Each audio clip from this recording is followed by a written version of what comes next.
So you're asking me what the differences are between business to business versus business to consumer.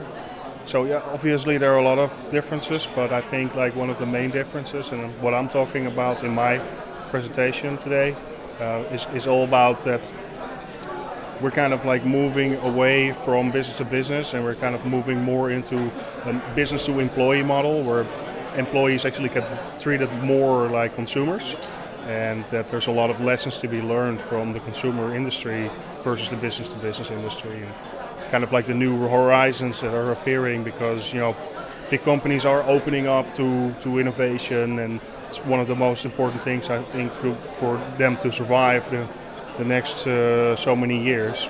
So that's basically what I'm talking about. I think like negative and positive is kind of like a relative concept, right? I think like if change is a negative thing, then okay, then it's negative. But if change is a positive thing, I do stereotype a lot in the presentation, so it might not actually be a real situation. It's kind of like an imaginary situation. But what I want is people to kind of like get out of their comfort zone a little bit and see that there's a sort of new things happening. A lot of new things are happening also within this business.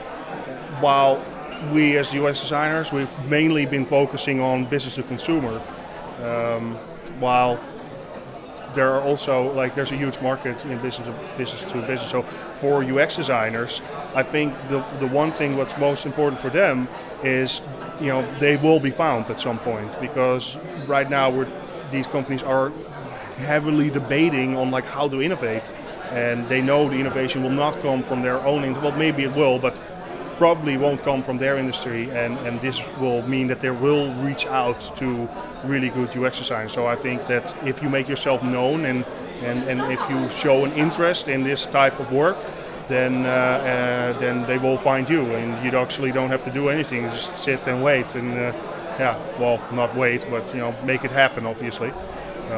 But I think that they will come to us.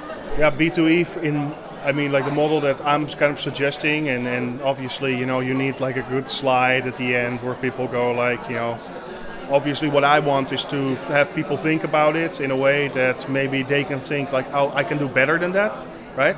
And come up with your own version, because there's also this C2C market where we are, as consumers, we are actually taking over something that a business is doing.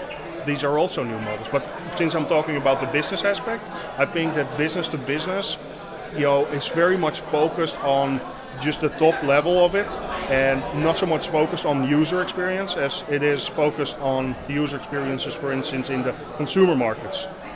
This is actually why I'm suggesting this model, saying a business to employee, because an employee is much more like a consumer, and I think that it's important for big companies to empower their employees instead of, putting up all these roadblocks and making it very hard for them to actually give feedback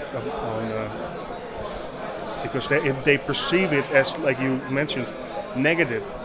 I think that it's not so much negativity, it's more that people just kind of out of their comfort zone and a little bit afraid maybe to do it wrong.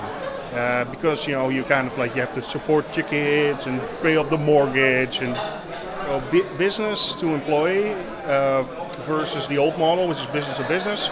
I think business to employee could be much more like business to consumer, and by empowering people and actually giving the feeling that they are listened to, so feedback loops actually happen, and innovation can happen.